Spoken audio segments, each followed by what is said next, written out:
This phrase is, how come? It means, why, or what is the reason? Listen to this conversation. A. The meeting was cancelled. B. Really? How come? A. The manager is out sick today.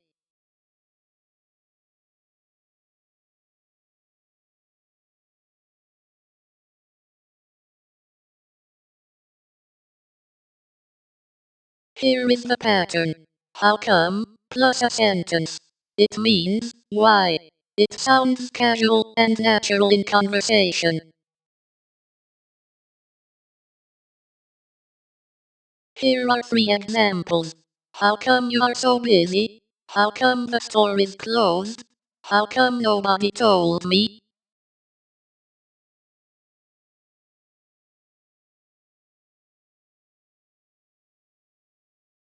Now it is your turn.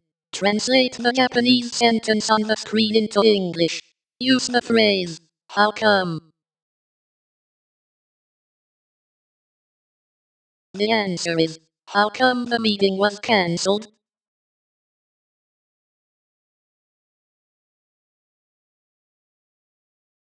Use it when you want to ask why in a casual, natural way.